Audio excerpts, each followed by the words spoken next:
Meus irmãos, bom dia. É uma novidade para a gente, não é? Está fazendo agora essa transmissão por vídeo, ao vivo. E eu estou feliz porque a gente tem esse recurso para nós podermos nos comunicar e termos como compartilhar a palavra de Deus nesse momento que nós estamos vivendo. É um momento difícil para a gente, né? É o primeiro dia que a cidade está em quarentena. Mas eu peço que nós possamos ter calma, eu peço que nós possamos ficar tranquilos. O que nós precisamos fazer é nos cuidar, sabendo que Deus está no controle de todas as coisas e sabendo que Ele tem um propósito em tudo, não é?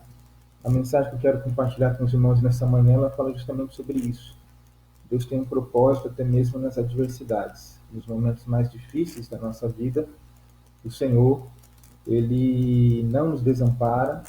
Ele não está simplesmente assistindo desenrolar a história, pelo contrário, ele sabe que o que nós estamos vivendo, o que nós estamos passando, e ele é fiel e justo para guardar o seu povo. Então nós não podemos ter receio com relação a isso. É uma situação nova, mas eu tenho certeza que nós passaremos por ela e ela fará parte das nossas memórias, mas também da experiência que Deus tem para dar para as nossas vidas. Nós vamos inicialmente orar e pedir a Deus que nos abençoe nesse momento. Depois vamos fazer um teste se a gente consegue cantar um hino através aqui do aparelho. Vamos orar. Amado Pai, em nome de Jesus, nós te louvamos e te agradecemos, Senhor, pela tua grande bondade para conosco. Agradecemos, ó Pai, porque o Senhor tem nos abençoado no sentido diversas frentes. O Senhor tem nos guardado, o Senhor tem nos dado tudo aquilo que é necessário às nossas vidas. O Senhor tem estado às nossas frentes, o Senhor tem cuidado de nossa casa, o Senhor tem feito uma série de coisas, meu Pai. Nós te louvamos por este dia, nós te louvamos, ó Deus, por nos dar estes recursos, nós te louvamos para que nós possamos, aliás, nós te louvamos porque podemos, através destes recursos, estarmos juntos e estarmos em contato com o Senhor como igreja, reunidos nesta mesma hora. Eu peço que abençoe a todos os irmãos que estão aqui, ó Deus, participando deste momento. Peço que o Senhor, ó Deus, fale ao nosso coração, que o Senhor, ó Pai, nos ajude em todas as coisas. Em nome de Jesus nós oramos. Amém.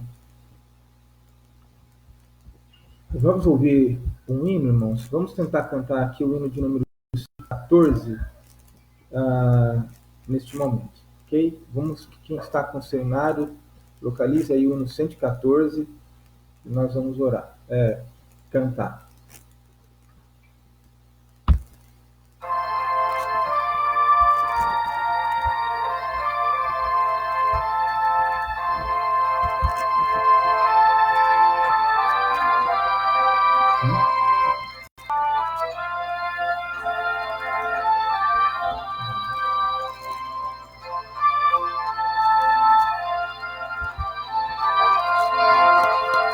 Peregrinando por sobre os montes e pelos vales sempre na luz.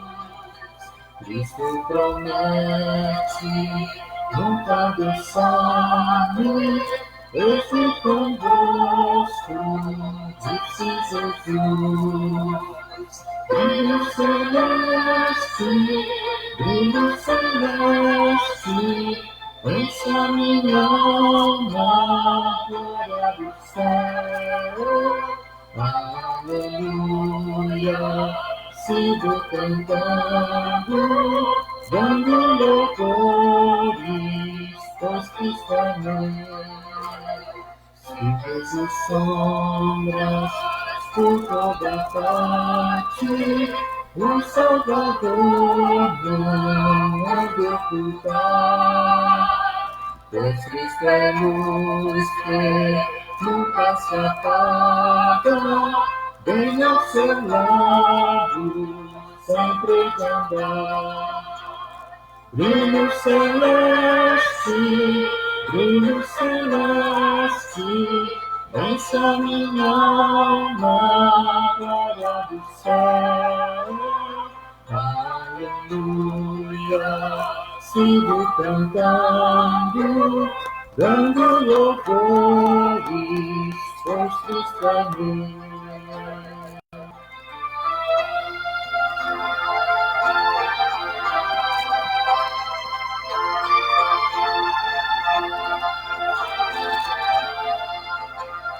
A luz bendita me vai guiando em meu caminho para a nação. Mais e mais perto, seguindo o Mestre, possuo o dobro da salvação. Brilho celeste, encha minha alma, glória do céu. Aleluia, sigo cantando, dando louvores, pois Cristo é meu.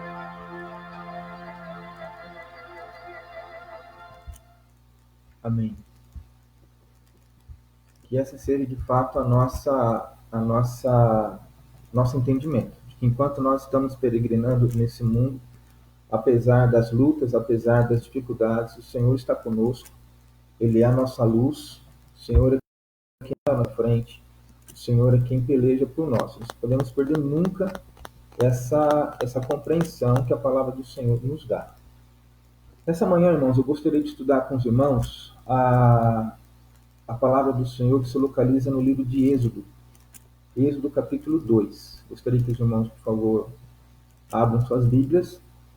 Eu estarei fazendo a leitura, os irmãos estarão acompanhando. Êxodo capítulo 2, do verso 1 ao verso 10.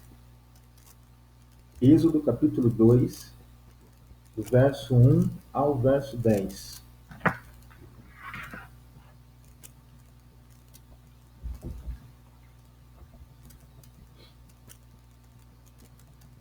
Êxodo 2, de 1 a 10.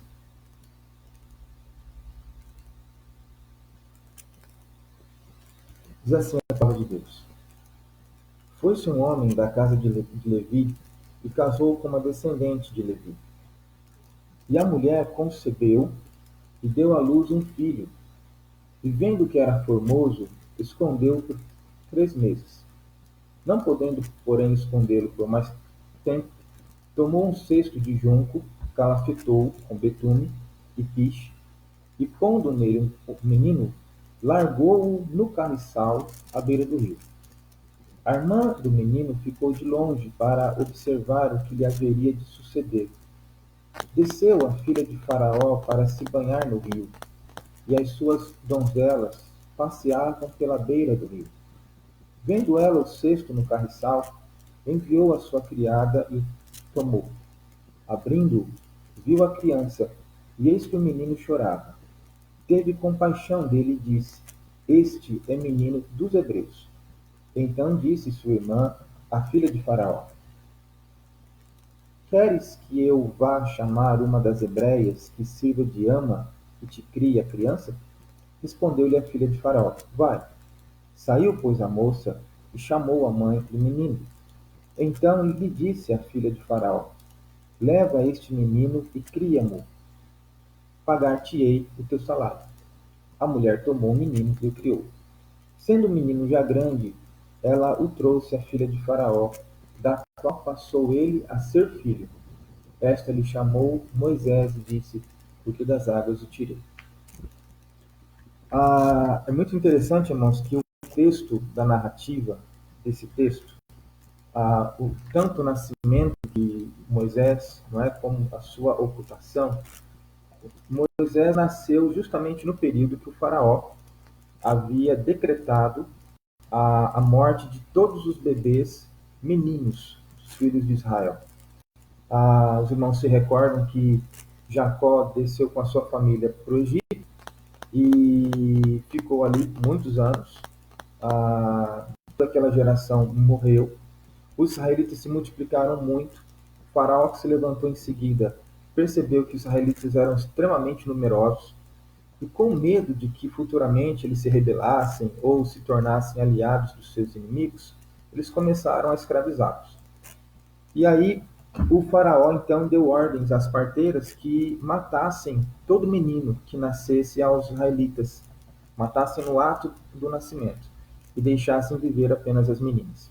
As parteiras eram hebreias, elas temiam a Deus, então eles não fizeram assim. Elas disseram para o faraó que as mulheres hebreias eram mais fortes do que as egípcias, e quando elas chegavam para fazer o parto, a criança já havia nascido. Então, por conta disso, o faraó deu ordens aos seus soldados que eles verificassem todo menino nascido ali, naquela localidade, deveria ser dado no Nilo, e todas as meninas deveriam ser poupadas. Então, foi nesse contexto que nasce Moisés. Então, imagine, um contexto difícil para aquela época. As mães não sabiam quais seriam os sexos dos seus filhos, só saberiam ao nascer.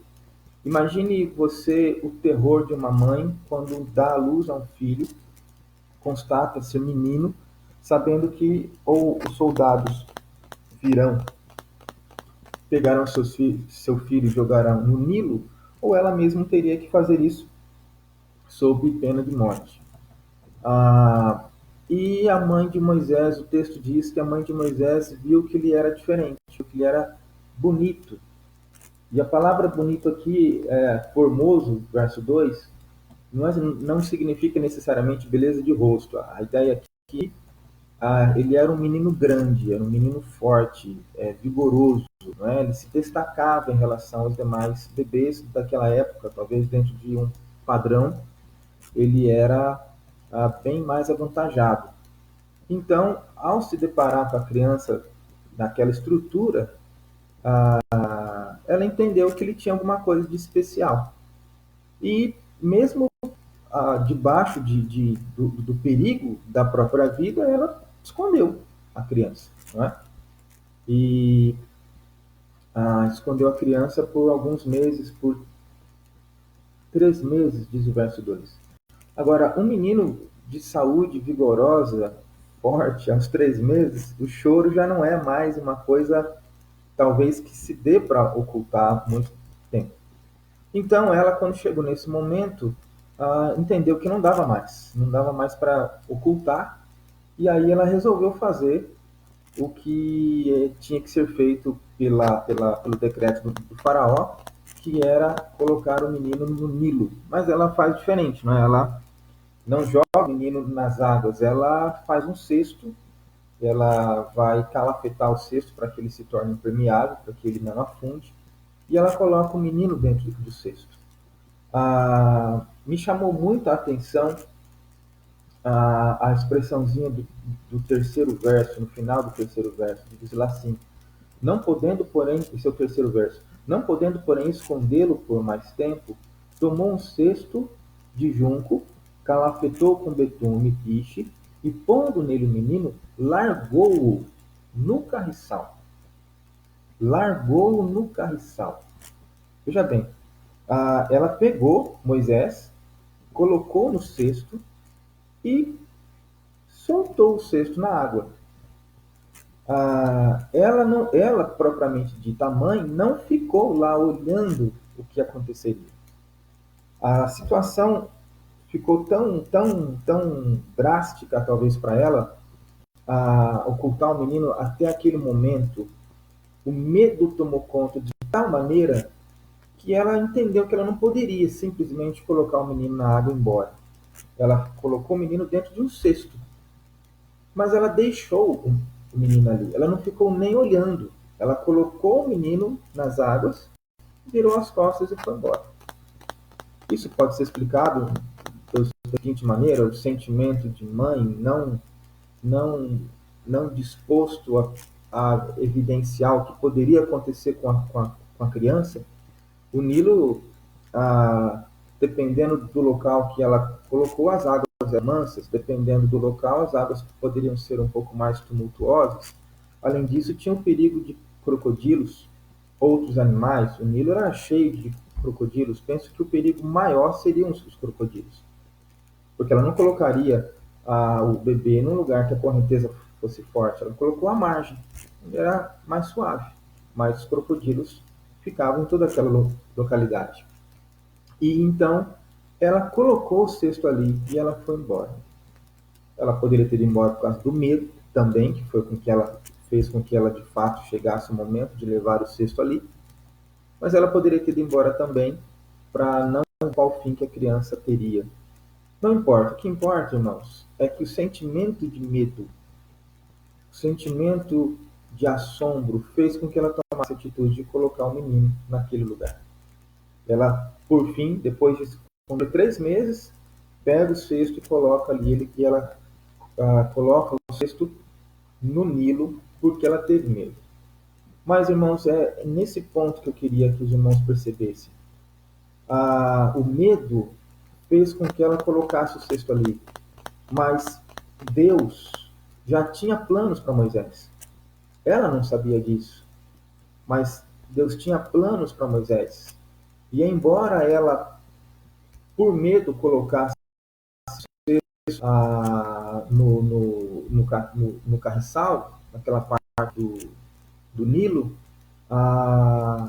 o Senhor estava trabalhando naquele momento. Ela não sabia disso, mas o Senhor estava trabalhando naquele momento. Os propósitos de Deus se desenvolveriam ao redor dela e ao redor de Moisés, apesar do medo dela. Então eu gostaria que você pensasse nisso no momento que nós estamos vivendo. É um momento de medo? É. Todo mundo está com medo? Sim, todos nós estamos com medo. Mas nós precisamos entender que Deus tem um propósito.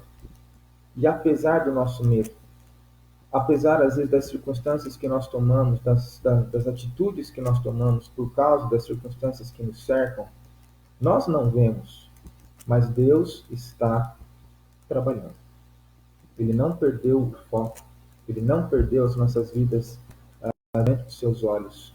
Ele não perdeu as vidas da sua igreja. Deus está no controle e Deus está trabalhando. A segunda questão que eu gostaria que os irmãos percebessem é que Deus guiou todas as circunstâncias para que favorecessem aquele momento.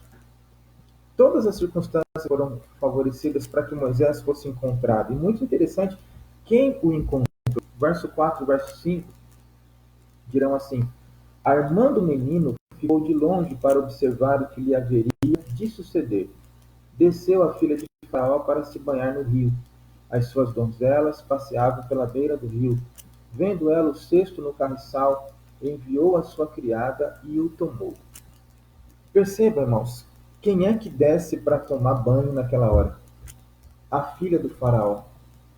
Podia ser qualquer outro tipo de pessoa, não precisava, tinha que ser justamente a filha do faraó, a filha do homem que mandou matar todos os meninos, mas é justamente ela quem desce.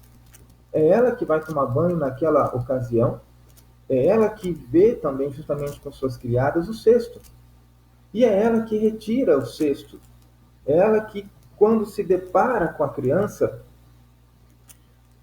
ela compreende, ela diz, se você observar bem, versículo 6 diz lá: abrindo, viu a criança, e eis que o menino chorava. Teve compaixão dele e disse: este é menino dos hebreus. Ela conhecia a lei, ela sabia justamente que o pai dela havia decretado a morte dos meninos hebreus. E ela reconhece aquele menino como um hebreu. Mas justamente naquela hora, o texto diz que ela teve compaixão. Ela se compadeceu. Então, repare, filha do maior inimigo dos israelitas encontrou a criança. A irmã de Moisés, que estava à beira do caminho, à beira do rio, ficou acompanhando de longe para saber qual era o fim, o que se daria com aquele cesto, o que se daria com a criança, estava a postos. Ela poderia ter feito justamente como sua mãe, ter ido embora e não desejado saber o que aconteceria com a criança, se seria comida por um crocodilo, se o cesto de fato afundaria, ou se seria levado para as partes do rio onde a correnteza era maior. Mas ela ficou ali, olhando de longe. E o fato dela ter ficado ali, o fato dela estar atenta aos acontecimentos daquele momento, lhe proporcionou uma oportunidade. Mas essa oportunidade, em suma, foi feita porque Deus guiou todas as circunstâncias para favorecer o encontro de Moisés. Esse é outro contexto que eu gostaria que nós pensássemos. Ah, Apesar de tudo aquilo que nós estamos vivendo, irmãos, apesar de todo medo, apesar de toda incerteza, apesar de toda insegurança, nós continuamos sendo o povo de Deus. E a Bíblia diz que o povo de Deus existe para a glória de Deus. A Bíblia diz que o povo de Deus existe para que, através das suas atitudes, o povo de Deus mostre para quem não conhece Deus a salvação. Como é que nós faremos isso agora? Como é que, antes nós tínhamos liberdade para sairmos nas ruas, se não fosse aqui a questão da quarentena nas casas, essa quarentena aqui em Guariba são 15 dias no primeiro momento, mas mesmo dentro de nossas casas, será que nós não temos pessoas para conversar, nós não temos amigos, nós não temos pessoas para dirigir o coração no sentido de encontrarem ao Senhor? Claro que nós temos. Você tem família, você tem amigos, e nós devemos levar essas pessoas ao encontro do Senhor, porque nesse momento é um momento que todos estão fragilizados, todos foram derrubados pelo mesmo vírus, todos estão no chão, todos estão de joelhos, todos estão à mercê, não tem ninguém que se sobressai. Não tem classe social, não tem poder político, não tem dinheiro, nada. Todos estão nivelados da mesma maneira. Então, nós precisamos, à semelhança da irmã de Moisés, estarmos atentos e percebermos as oportunidades. Percebermos as oportunidades de levarmos as pessoas ao conhecimento de Deus, mesmo dentro de casa, através das mídias, como nós estamos fazendo agora. Através do WhatsApp, através do Facebook, através de uma ligação. Converse com pessoas, ouça as pessoas, ouça a dor das pessoas, convide as pessoas para orar, ore com as pessoas. Não fale somente de Deus, mas pegue essa pessoa e leve a Deus pela oração. Olha, eu quero orar pela sua vida, você está com medo, vamos orar? Deus não perdeu o controle, ele tem propósitos, nós não conseguimos entender, da mesma maneira que nem a mãe de Moisés e nem a irmã de Moisés conseguiram entender os propósitos de Deus naquela ocasião, mas os propósitos foram se desenrolados no tempo certo, no momento certo. Então não entre em pânico, não entre em pânico, não fique, não deixe que o medo se apodere da sua vida, aquiete o seu coração, Deus está no controle, Ele está trabalhando. A terceira questão, irmãos, e a última que eu gostaria de compartilhar com os irmãos, se encontra agora dos versos 7 a 10 do texto. Diz assim: Então disse sua irmã, a filha de Faraó: Queres que eu vá chamar uma das hebreias que sirva de ama e te crie a criança?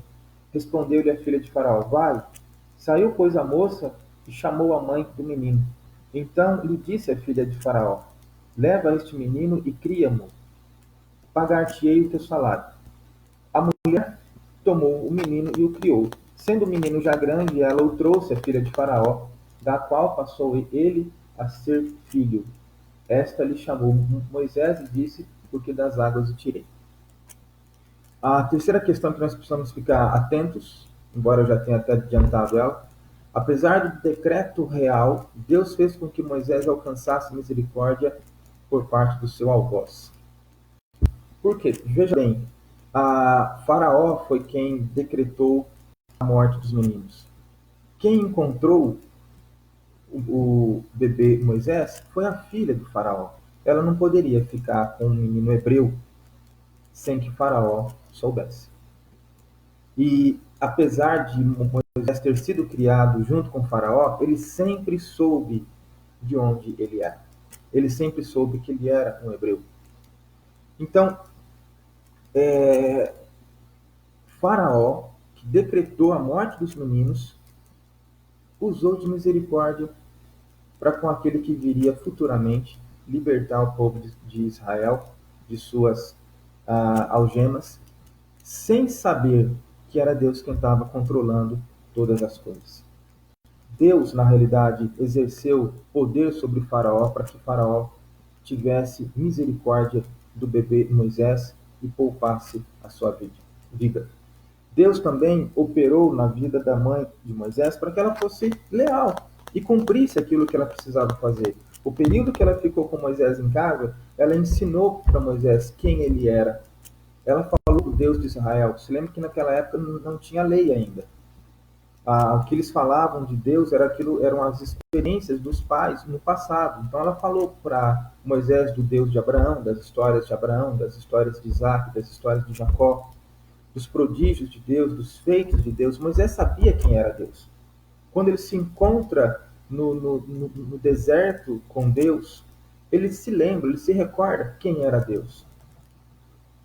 Então aqui, nunca perca do ponto de vista de que Deus é misericordioso. E embora nós não consigamos entender, não consigamos agora ver o que é que Deus tem, qual é o propósito de Deus, ele continua a exercer misericórdia. Ele continua a ter misericórdia do seu povo. Ele continua a mostrar pela misericórdia também às pessoas quem ele é.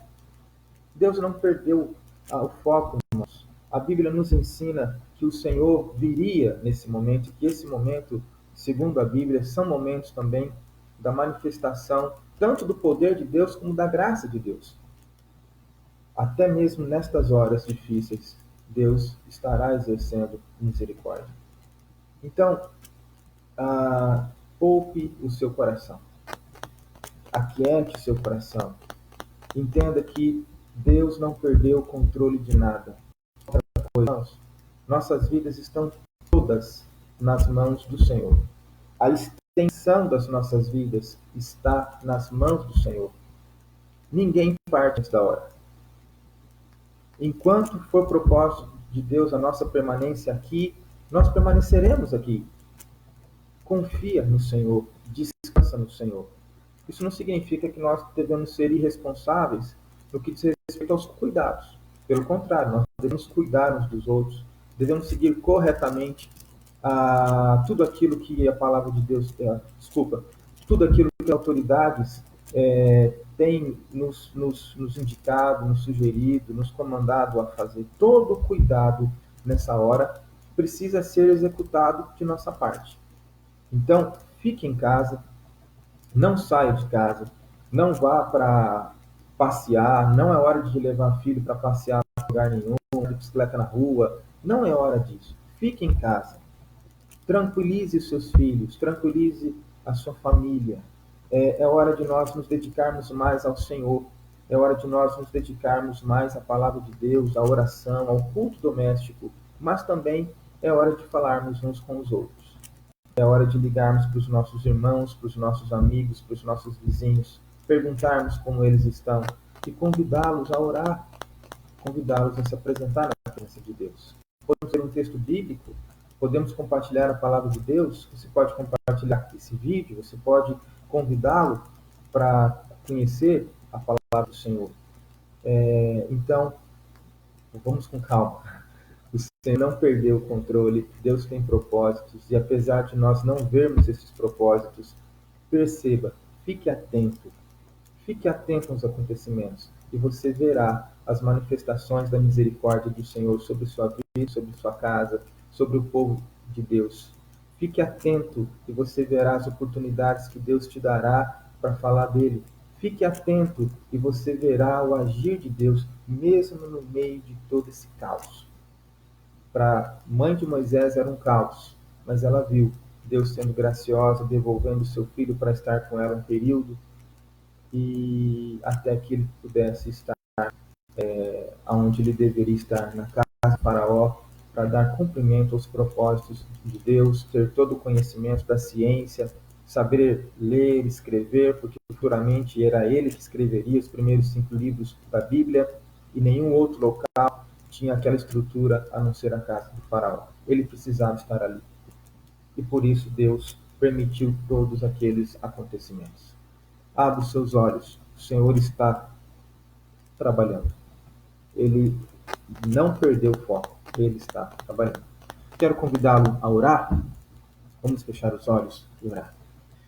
Ó Pai, em nome de Jesus, mais uma vez nos colocamos diante do Senhor. Eu peço ao Senhor, ó Deus, que ministre paz ao coração dos nossos irmãos. Peço ao Senhor, ó Deus, que fale ao nosso coração, que nos dê a capacidade de nos aquietarmos em Ti. Em nome de Jesus, ó Deus, faze com que cada irmão possa aquietar-se no Senhor, sabendo que o Senhor está no controle, sabendo que o Senhor continua sendo misericordioso, que o Senhor continua trabalhando nas nossas vidas. Em nome de Jesus eu te peço isso, Senhor. Fala, ó Deus, ao coração do teu povo. Ajuda o teu povo a estar em paz, mas ajuda o teu povo também a estar atento, percebendo, ó Deus amado, as oportunidades de levarmos a tua palavra às pessoas e percebendo também as tuas misericórdias sendo derramadas neste contexto no qual nós estamos agora.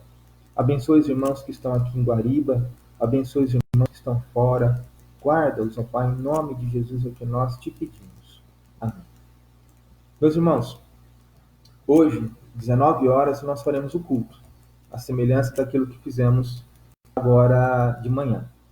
Eu também quero compartilhar com os irmãos que a partir de amanhã, às 7 horas da manhã, nós estaremos juntos novamente pelo Facebook, nesse mesmo esquema, fazendo uma devocional. Então, todos os dias, às 7 horas da manhã, eu estarei aqui fazendo uma devocional. Convido os irmãos a estarem comigo para nós fazermos a devocional juntos.